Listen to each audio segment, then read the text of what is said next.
Abra sua Bíblia comigo, por gentileza, na Epístola aos Hebreus, capítulo de número 11. Hoje, na nossa série O Poder Transformador da Oração, nós vamos falar sobre os heróis da fé que influenciaram o mundo e a nossa maneira de ser, de nos relacionarmos com Deus também. Hebreus, capítulo de número 11, nós vamos ver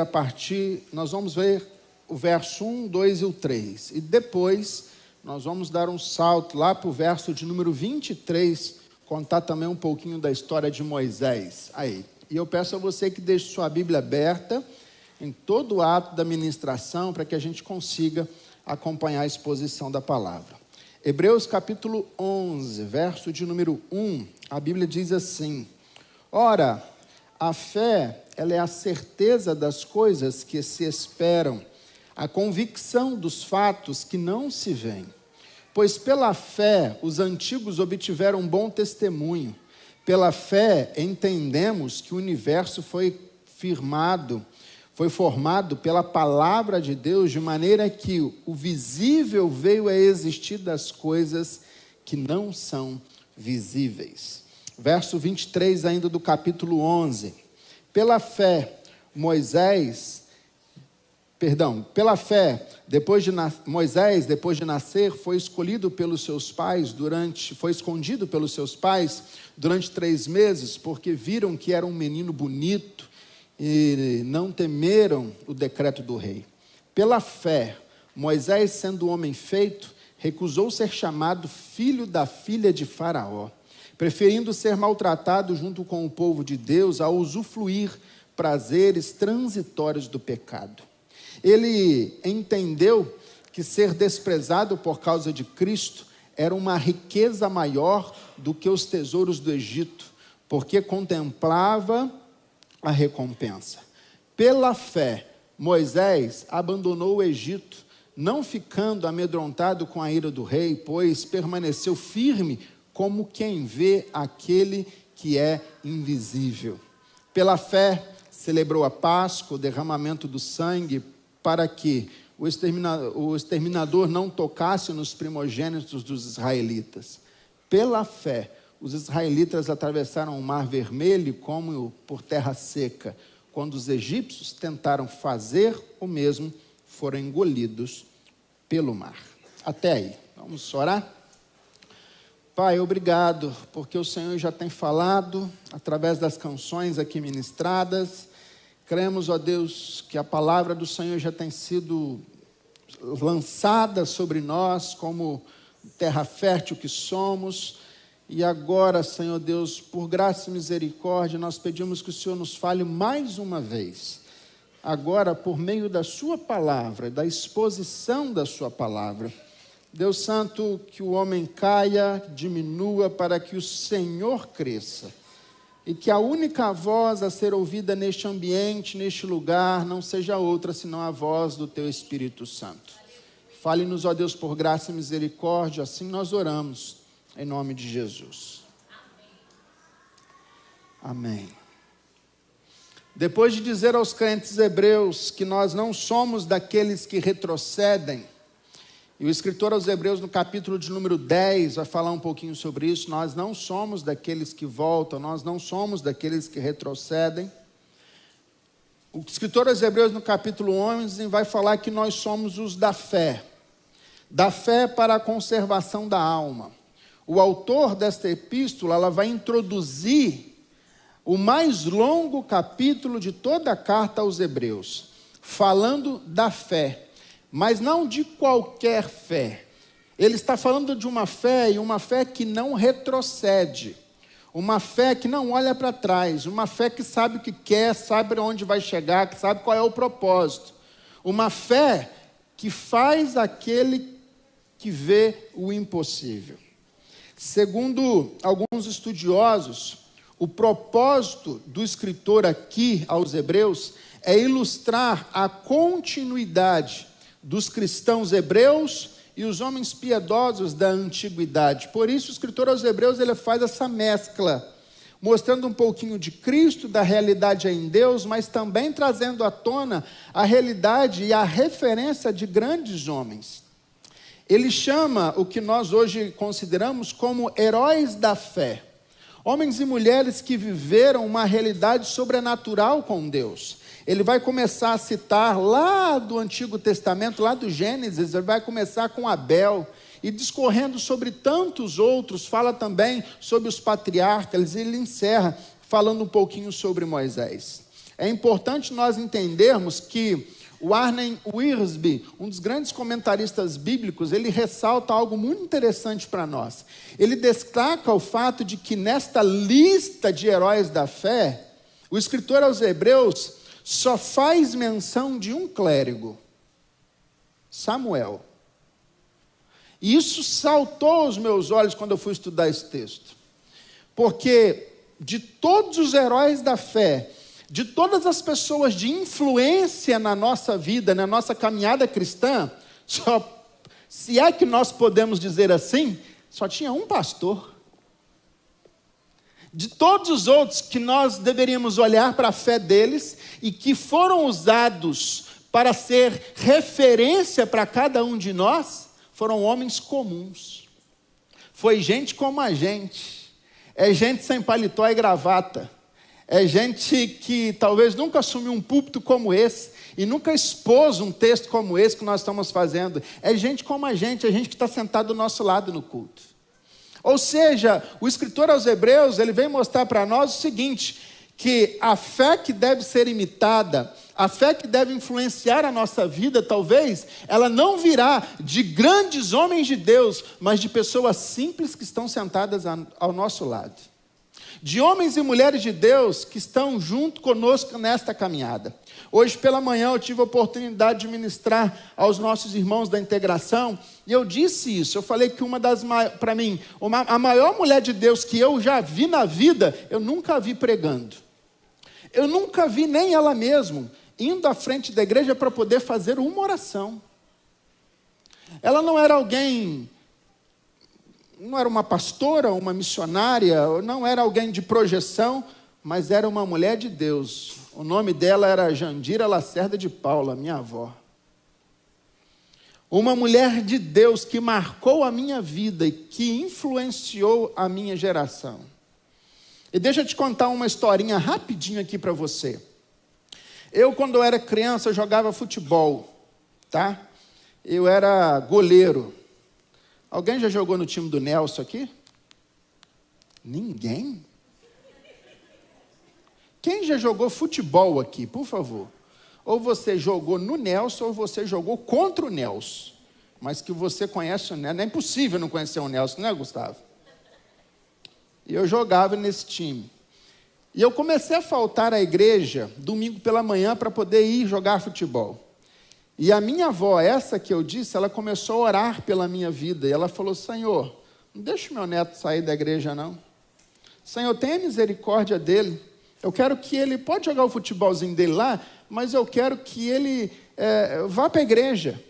Entenda bem, minha avó, ela não orou para que eu fosse pastor, para que eu fosse para um seminário. Minha avó não orou para escrever livro. Minha avó orou para que eu fosse para a escola dominical.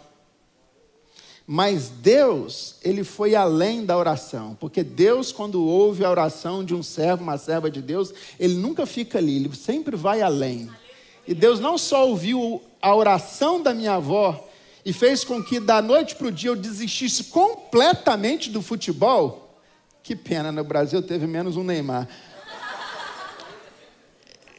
Desistisse completamente do futebol, como eu creio piamente que Deus me vocacionou para o ministério através de uma oração de uma mulher de Deus. A oração da dona Jandira fez com que eu fosse o seu pastor. Quantos aqui conheceram a dona Jandira? Poucos. Poucos. A verdade é que quando o escritor aos Hebreus ele vai listar e vai falar assim, olha, imite a fé desta gente. O escritor aos Hebreus não está, emite a fé daqueles bons teólogos, emite a fé daqueles bons escritores, emite a fé daqueles bons pastores, não, emite a fé de gente de Deus. Isso não está restrito só a um grupo de homens, de clérigos, até porque ele só cita um, Samuel, e diz que sim, nós devemos imitar a fé dele também, mas a maioria das pessoas, daquelas aos quais nós devemos imitar, é gente como a gente.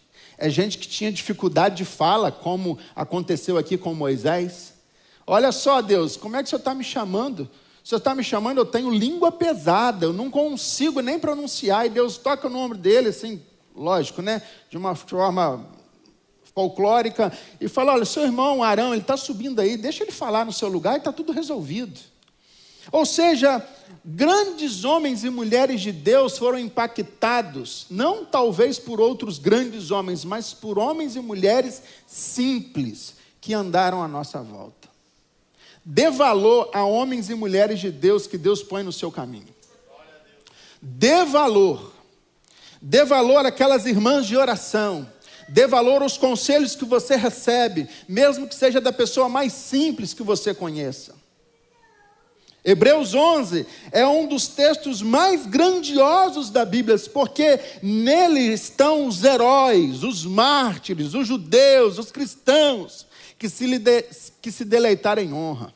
Certamente a intenção do escritor aos Hebreus não era apenas encorajar os seus leitores a permanecerem firmes na fé, a despeito das perseguições, mas também dar a eles um substancioso relato da história do povo de Deus ao longo dos séculos.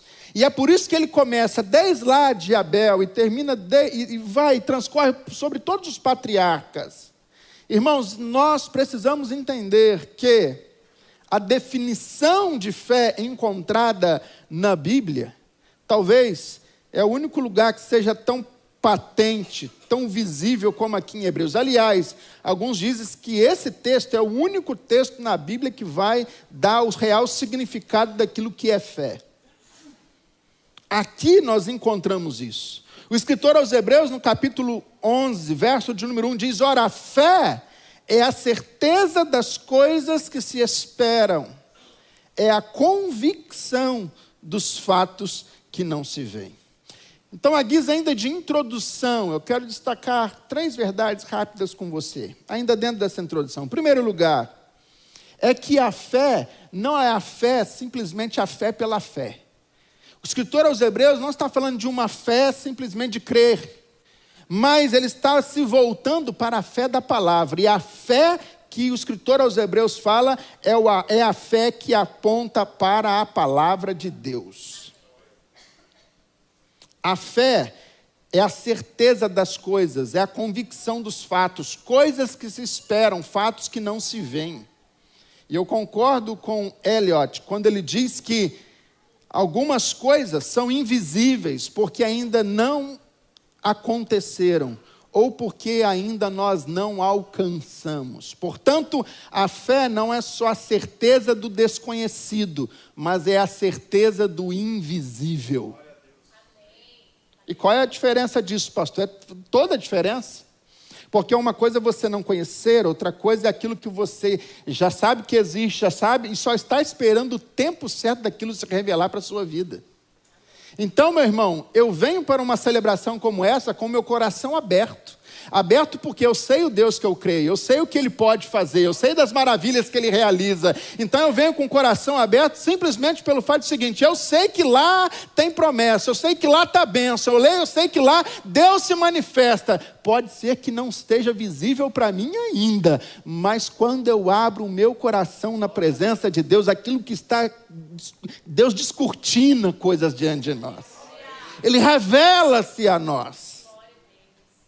Reverendo Augusto Nicodemos está certo quando diz que nós não vemos o próprio Deus, nem o Senhor Jesus Cristo assentado à sua direita. Nós não vemos o Espírito Santo, nós não vemos o céu, nem o reino de Deus, mas sabemos que tudo isso existe, porque o Deus invisível se revelou a nós através da sua palavra. Então não é fé por fé. Não é acreditar por acreditar. Eu acredito em dias melhores, eu acredito em bênção, eu acredito em cura. Sabe por quê? Porque a palavra de Deus me garante isso. Eis a questão. A questão não é você crer por crer. A questão é, eu sei que isso pode se revelar, porque a Bíblia diz. Então não é fé por fé, é fé na palavra, é fé na verdade de Deus registrada no Evangelho. Portanto, a fé não lida com dúvida, ela se apoia numa certeza inabalável. A verdade da palavra de Deus. Amém, meus irmãos? Amém. Fé não é pensamento positivo, não é crendice. A fé tem Deus como objeto e a palavra de Deus como seu fundamento. Então eu não creio simplesmente porque, não, ali vai acontecer, porque eu estou forçando a minha mente para isso. Eu creio porque a Bíblia diz, meu irmão. Eu creio porque a minha Bíblia e a sua Bíblia diz que nós faríamos coisas maiores do que aquela que o nosso próprio Jesus fez.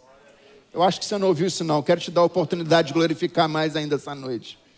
Eu creio que nós podemos viver essa realidade de realizarmos coisas maiores do que aquelas que o nosso próprio Senhor Jesus Cristo fez. Ele já inaugurou. Eu já disse isso para vocês. E quando Jesus diz isso, Ele não está colocando um ponto para nós alcançarmos. Jesus, quando diz isso, olha, vocês vão fazer coisas maiores. Jesus está dizendo o seguinte: eu já inaugurei, eu já fiz, isso aqui eu já conquistei, esse campo eu já desbravei. Então não é um campo para poder ser alcançado, é uma base, é um alicerce para sustentar a sua caminhada. Eu já fiz, isso já aconteceu, então agora contigo é daqui para frente. É essa a realidade de Deus.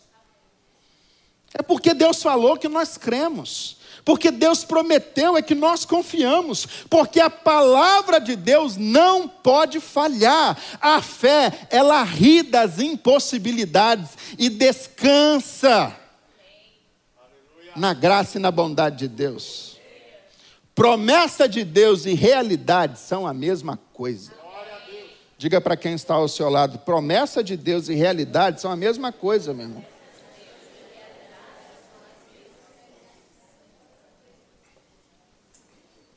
Mas ainda uma segunda verdade que o texto nos apresenta, ainda no verso de número 2, capítulo 11, é que a fé, ela alcança a aprovação de Deus. O escritor aos Hebreus vai dizer: pois pela fé os antigos obtiveram bom testemunho. Capítulo de número 12, depois eu vou voltar um pouquinho nele, mas só para exemplificar para vocês, capítulo de número 12 fala que nós somos cercados por uma tão grande nuvem de testemunhas. Quais são essas testemunhas que nos cercam? Não é o seu vizinho que fica olhando por cima do muro. Não é isso que o texto está dizendo. Essa nuvem de testemunhas, o escritor aos Hebreus está olhando exatamente para aqueles que vieram antes. Ou seja, aqueles homens e mulheres, os antigos, eles obtiveram um bom testemunho. E esse bom testemunho que nos cerca. Esse bom testemunho que é parâmetro para a gente poder equalizar e avançar na nossa vida. Então, meu irmão, cuidado para você que está acostumado a se nivelar por baixo. Esse não é o propósito de Deus para você. Nunca se nivele por baixo. Já viu gente que se nivela por baixo? Irmão, você está fazendo algo que não... Mas pastor, o fulano está fazendo também. E aí eu lembro da minha mãe. O conselho sabe que ela deu, né? Se o seu amigo pular num buraco, você vai pular junto? É mais ou menos isso. Você vai se nivelar por baixo. Os nossos antepassados confiaram na palavra de Deus, nas promessas de Deus. E obtiveram do próprio Deus um bom testemunho. Então há um princípio regulador para a nossa vida. A fé honra a Deus e Deus honra a fé. Você pode repetir isso comigo? A fé honra a Deus. E Deus honra a fé. Por isso que a Bíblia diz: sem fé é impossível agradar a Deus.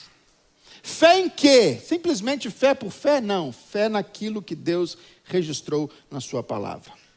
Ainda nessa introdução, terceira verdade que o texto vai nos revelar é que a fé reconhece o poder de Deus. Verso 3. Pela fé entendemos que o universo foi formado pela palavra de Deus, de maneira que o visível veio a existir das coisas que não são visíveis. A fé proporciona entendimento de acontecimentos que não podem ser completamente elucidados racionalmente. Eu já disse isso para vocês, tem momentos na nossa vida que o que vai nos sustentar na caminhada é a nossa fé. Nada mais do que isso. Por isso essa relação que o escritor faz de criação. Você estava lá quando as coisas foram firmadas? Você sabia que quando as pessoas dizem assim, olha, no mundo foi formado por um Big Bang, por não sei o que e tal.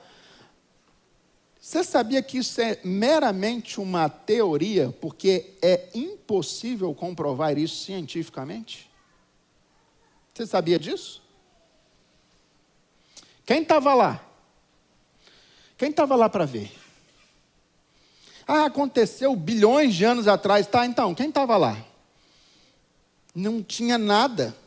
Portanto, a Escritura vai nos revelar que pela fé nós entendemos que tudo que existe hoje veio existir pela palavra de Deus. Por isso nós entendemos que o universo, vastíssimo, insondável, não aconteceu simplesmente. Nem sempre esteve aqui. O universo ele foi formado. A matéria, ela não é eterna, como pensavam os gregos. O universo não veio à existência por geração espontânea. O universo não é produto de uma explosão cósmica. O caos não pode produzir o cosmos, nem a desordem dá luz à ordem. A explosão jamais poderia colocar em ordem este vasto universo com leis tão bem firmadas, precisas e direcionadas. Nosso planeta, por exemplo, está rigorosamente no lugar certo. Eu não sei se você sabe, mas se nós tivéssemos centímetros mais próximos do Sol, seria impossível viver na Terra de tão quente. Ou se nós estivéssemos centímetros longe do Sol, seria impossível, porque nós morreríamos de frio. Se a Lua não estivesse exatamente onde ela está, não haveria o fenômeno das marés. E se não houvesse esse fenômeno, as praias estariam cheias de lixo. A vida seria impossível na terra. Portanto, o meu e o seu Deus, a Escritura revela, fez todas as coisas de maneira plena, correta, tudo no devido lugar. Ele conhece todas as estrelas e a Bíblia diz que chama cada uma pelo seu nome. E sabe o que é extraordinário? Esse Deus que tem o poder total na palma das suas mãos, decidiu morar dentro de você. Você é templo do Espírito Santo, você é morada do Altíssimo, você pode glorificar o nome de Jesus por isso. Esse Deus, Criador do céu e da terra, esse Deus que fez o firmamento, Ele decidiu ser Senhor da nossa vida, Ele está sobre nós essa noite, Ele habita dentro do nosso coração. Essa é a grande realidade. Doutor Augusto Nicodemos, mais uma vez, quando ele diz que a ciência, ela não está contra a Bíblia. Ambas, ciência e Bíblia, têm o mesmo autor. Na verdade, nós precisamos entender isso, que a Bíblia e a ciência, elas caminham de mão dadas. A Bíblia, corretamente interpretada, e a ciência, corretamente entendida, jamais entrarão em contradição. O escritor aos Hebreus começa, então, a galeria dos heróis da fé, com a primeira família da terra, indo até o dramático tempo do dilúvio com Noé. Ele cita Abel, e ele fala do sacrifício da fé. Ele cita Enoque, o andar com Deus, andar pela fé. Ele cita Noé, o trabalho pela fé. E ele cita Moisés. O escritor aos Hebreus passa dos patriarcas para o tempo do Êxodo. trazendo a figura de Moisés, o personagem mais admirado, mais respeitado pelo povo de Israel até hoje. E esse tempo que nos resta, eu quero trazer as verdades do porquê e quais são as aplicações que nós podemos trazer para a nossa vida, que podem influenciar a nossa vida através da vida deste grande homem de Deus, Moisés. Você está comigo aqui ainda, amém? O amém foi tão gostoso, eu acho que pode voltar até o cronômetro aí. A primeira verdade que nós podemos destacar é essa: a fé vence o medo. A Bíblia conta a história de Moisés. Numa época difícil, onde estavam matando os primogênitos, porque a ideia era a aniquilação total do povo hebreu, era a extinção desse povo, ele não queria mais nada disso, e queria. Joquebede e Anrão, que era o nome do pai de Moisés, resolveram preservá-lo. E a Bíblia, a minha e a sua Bíblia diz que preservá-lo em casa durante 3 meses. E depois não tinha mais como, porque criança faz o quê? Faz barulho, né? A não ser que esteja mordendo o dedo do pai, faz barulho, né? E é normal isso. Então, meu irmão, para de ficar torcendo o nariz porque uma criança grita, outra corre. É assim mesmo, tá? Eu prefiro criança correndo e chorando aqui dentro do que lá fora. Então traga seus filhos para a igreja, que é o melhor lugar para você estar. Amém, aleluia, glória a Deus. Moisés, então os pais, e aí, como é que a gente vai fazer e tal? Perseguição daqui, resolvem colocar o menino no Nilo. E eu não sei se você sabe, mas o Nilo é um lugar complicado. A irmã Midian vai olhando assim, vai lá, vê, coloca, até que, por providência de Deus, estou encurtando a história, providência de Deus chega, a filha de Faraó estava tomando o seu banho e pegou aquele menino e pegou como se fosse dela. E falou o seguinte: olha, eu preciso de alguém para amamentar essa criança. E aí resolveram chamar logo a própria mãe para cuidar do filho, né? A própria Joquebede cuidou de Moisés. Mas o que eu quero trazer com isso? É que os pais de Moisés não tiveram medo. Não tiveram medo da perseguição. Não tiveram medo da afronta do inimigo. Não tiveram medo. Eles enfrentaram as dificuldades sem medo. Não interessa o que o rei mandou. Não interessa se eu tenho que entregar o meu filho para ser morto. O meu não. A minha vizinha pode entregar, o meu vizinho pode entregar, mas eu não abro mão daquilo que Deus colocou nas minhas mãos. Quantas pessoas hoje nos nossos dias têm aberto mão daquilo que Deus tem dado? Quantas pessoas têm aberto mão de casamento e até mesmo de filhos? Tem gente que ora e fala assim: Deus, eu não oro mais, a partir de hoje eu entreguei na sua mão, vou parar de orar, vou parar de lutar, e para mim não dá mais. Quantos líderes de GDA, fala Deus, estão desistindo dos seus liderados, falando assim: para mim não dá, deixa que lá é problemático mesmo, é até bom que vá para outra igreja. Quantos líderes de igreja nós estamos vendo aí que estão descartando pessoas? As pessoas não são descartáveis, meus irmãos. Nós precisamos entender que aquilo que Deus colocou nas nossas mãos é para nós cuidarmos, é para nós cuidarmos sem medo. Nós não podemos abrir mão daquilo que Deus colocou sobre a nossa responsabilidade. A questão é que muitas vezes o medo ele advém de um problema de confronto. A gente não quer ter trabalho mais, a gente está terceirizando tudo. É muito mais fácil criar um bebê reborn do que um bebê de verdade. Alguém tem bebê reborn aqui? A gente ora por você. Tem uma equipe de libertação boa aqui na igreja. Os pais de Moisés não aceitaram a declaração de morte do seu filho. Ouça bem isso que eu estou te falando. A ordem veio de cima: mata todos os primogênitos, até chegar na casa de Anrão e Joquebede. Eles disseram: aqui não.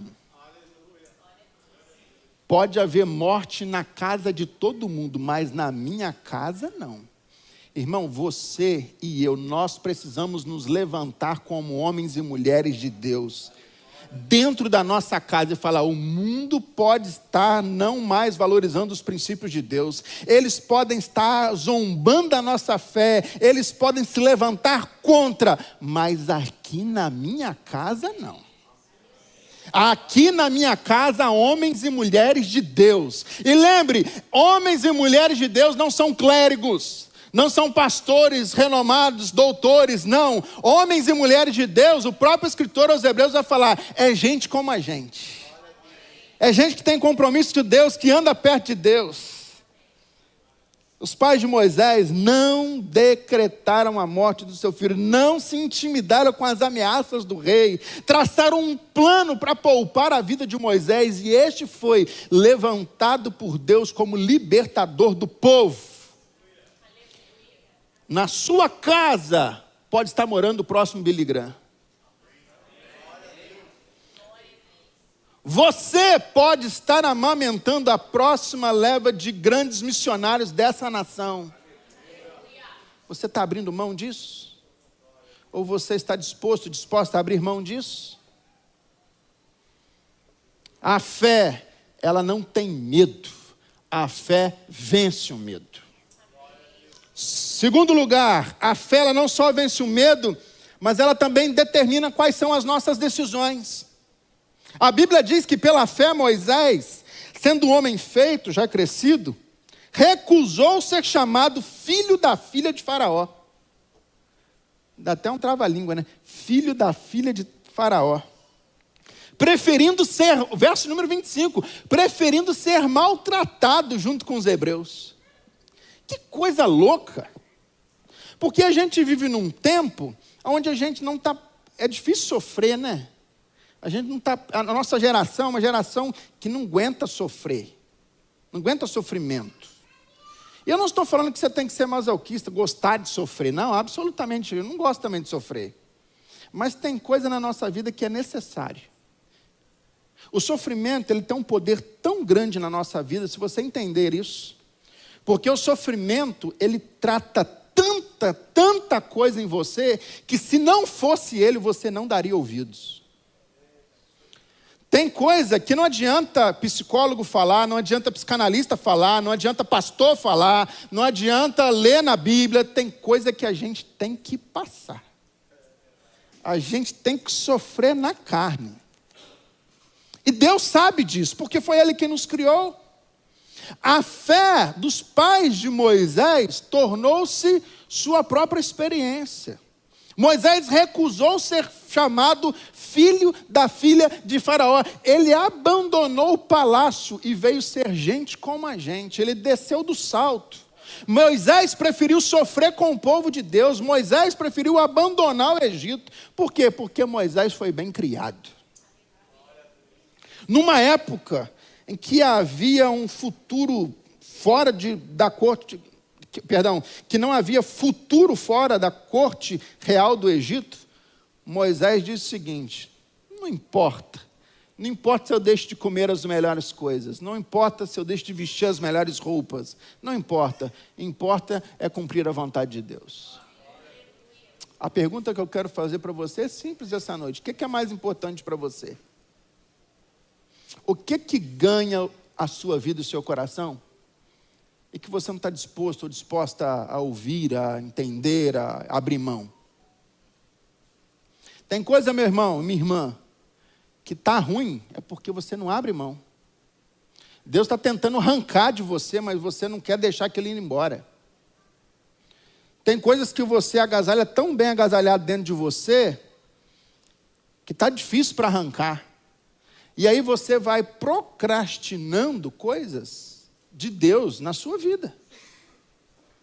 Coisas não rompem, algumas coisas não acontecem, simplesmente pelo fato de a gente não entender que a gente precisa abrir mão para deixar aquilo embora. Práticas, vontades, desejos, abra mão. Moisés abriu mão em detrimento da vontade de Deus, porque para ele o mais importante era servir ao Senhor. Você está entendendo você entendeu o que eu falei agora? Porque você disse amém, mas você entendeu o que eu disse? Para Moisés, o mais importante era abrir mão de tudo em detrimento à vontade do Senhor. Então, por que você não abre mão das coisas da sua vida para poder entrar numa integração? Por que ainda você não quis se batizar? O que falta abrir mão? Moisés buscou seus desejos espirituais, ainda que essa busca tenha um resultado de desdém, de escárnio, de insulto, de desgraça. Na mente se Moisés fosse adepto da teologia da prosperidade, jamais ele deixaria o palácio. Porque quem pensa assim, pensa o seguinte: eu vou regredir, eu vou descer, eu vou diminuir. Olha o posto que eu estou, olha a influência que eu exerço. Eu tenho aqui, eu posso falar aqui, ó, Faraó é quase eu sou quase da família. Eu sou chamado filho da filha de Faraó. Então eu posso chamar quase um neto de Faraó. Eu vou abrir mão disso tudo? Olha que influência que eu vou perder. Pastor, eu não tenho como a gente fazer um meio campo aí, não. Eu abro mão de algumas coisinhas aqui, mas eu continuo aqui porque, irmãos, aqueles que desejam seguir a Jesus precisam estar dispostos a se render ao Senhor radicalmente. Não tem meio termo. E a questão é simples, porque Jesus, quando foi para a cruz, ele não se entregou pela metade, ele se entregou por inteiro. Até a última gota de sangue ele derramou por nós, porque quando ferem ele à direita com uma lança, sai sangue e água. As últimas gotas de Jesus, ele se entregou completamente. Portanto, se nós quisermos nos tornar heróis da fé e influenciarmos esse no mundo, uma atitude que nós precisamos é ter essa atitude de Moisés, abrir mão de tudo aquilo que nos liga ao mundo, de tudo aquilo que vem sobre a nossa vida. Isso, a fé que você professa, vai determinar muito sobre as decisões que você toma. Muitas das decisões que você toma estão baseadas na fé que você tem. Guarda isso. Terceiro lugar. Já está subindo aqui, já acabou? Minha esposa eu tenho que obedecer. Ai. Mais um pouquinho, 2 minutinhos. Só um pouquinho. Mas pode ficar aí. A fé direciona a nossa visão. Pela fé, Moisés abandonou o Egito e não ficou amedrontado com a ira do rei. Ele teve visão. E visão para ir para um lugar que Deus tinha prometido. Para uma terra que manava leite e mel. Ele deixou o comodismo do Egito. Ele abriu mão aqui está tranquilo. Está ruim, mas está bom, sabe?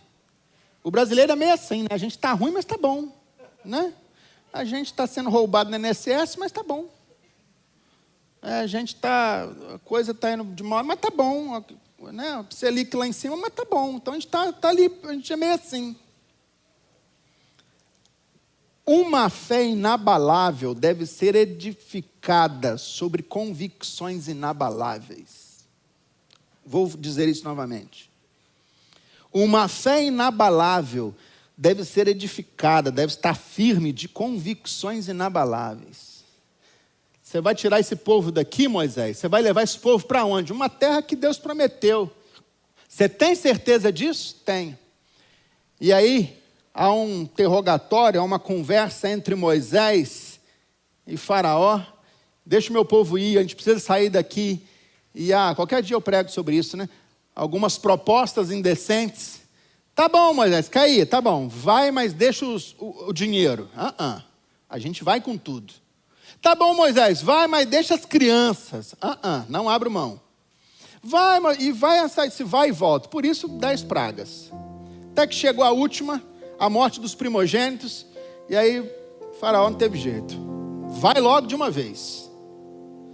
Mas aí no meio do caminho ele muda de ideia e vai atrás deles, e a história você conhece. A questão que eu quero dizer para você é o seguinte: o povo de Deus só provou de uma terra que manava leite e mel, porque um homem, ei, olha para mim aqui, porque um homem teve coragem e teve visão de Deus. Você pode discordar de muita coisa, você pode ir contra muita coisa, mas tem uma coisa que eu não abro mão. Deus já deu uma visão para esta igreja, e é esta visão que a gente precisa prosseguir. O Senhor vai tirar, é sério que o Senhor vai tirar a gente daqui desse templo com ar-condicionado, com cadeiras confortáveis? É sério isso, pastor? É sério que o Senhor vai fazer a gente andar para um lugar que não tem água direito, não tem banheiro direito? É sério isso? Ei, pastor, estou acostumado a sentar em cadeira confortável. Lá vai ter koinonia, cafezinho, chazinho, vai ter. É sério que eu vou ter que voltar a tocar a bateria sem ar-condicionado? É sério isso, pastor? É sério que a gente vai ter que fazer um... Olha como é que é bonito, olha como é que é bom, olha como é que é confortável. Mas ele recebeu uma visão de Deus. Fé direciona a nossa visão. Fé não está preocupada com o que você está o que está sendo servido a você de bom. Fé, ele tem comprometimento com aquilo que Deus deseja, com aquilo que Deus quer. E deixa eu dizer algo para vocês. Vocês têm um pastor que está pouco preocupado com o que vocês sentem. Vocês têm um pastor que está muito preocupado em que Deus deseja, o que Deus quer. E é isso que nós precisamos entender. Porque pela fé, Moisés abandona o Egito. Faz o povo peregrinar 40 anos por um deserto. Mas no final, é terra que mana leite e mel. A fé é a capacidade de olhar para o presente com a luz da eternidade. Moisés deixou para trás as riquezas, o conforto, o poder, todas as vantagens e saiu errante pelo deserto. É sério que você vai tirar a gente daqui? É sério. Mas e a água? Toca na rocha que sai. Mas e a comida? Só orar que Deus manda maná. Estou cansado de comer maná. Manda carne. Vem tanta carne que o povo literalmente pisava na carne, né? Deus, quando nós somos direcionados debaixo de uma visão, Deus, ele não só dá a visão, vira as costas e vai embora. O Deus criador do céu e da terra, que fez todo o universo, e pela fé nós cremos nisso, esse é o Deus que mantém a sua igreja. Esse é o Deus que segura a sua igreja pela palma da mão e diz: a direção eu estou dando, mas eu estou junto com vocês. Então vocês não vão sozinhos. O que está faltando para nós, irmãos? O que está faltando para sairmos daqui? O que está faltando? Tá bom aqui, né? Friozinho, tranquilo. Tá bom, né? Ó, o púlpitozinho legal. O que está faltando para a gente sair daqui? A questão é simples, irmão. Eu vou começar a andar. Eu vou começar a ir para onde Deus está mandando. Se você quiser ir comigo, seja bem-vindo a esta caminhada. Ou você decide caminhar, ou você decide permanecer debaixo de um jugo de escravidão. Deus liberta o povo de um jugo de escravidão. Porque o pensamento do povo era pensamento de gafanhoto. Lembra? Quando os 10 espias foram? A terra é boa, mana leite e mel, mas nós nos vemos como gafanhotos diante dele. De onde veio essa ideia de gafanhoto? Lá, um povo acostumado. Já viu um cachorro que ele é acostumado a ficar sempre preso na coleira, num canto? A vida toda ele ficou ali. No dia que você solta ele da coleira, ele não sabe o que faz. Já percebeu isso? Ele não anda direito, ele fica meio abobado assim. É fácil a gente olhar isso na rua. Ó, esse cachorro fugiu de algum lugar. Porque ele fica meio abobado, ele não sabe para onde ir, ele corre, vai para frente. É assim.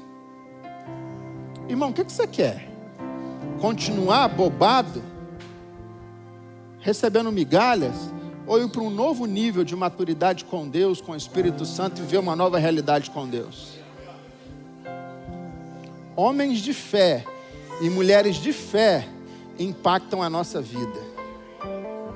Impactam a nossa vida. Há 55 anos atrás, homens e mulheres de Deus começaram essa igreja. E não começou assim, mas eles tiveram fé, porque nem rua existia, mas eles compraram um terreno.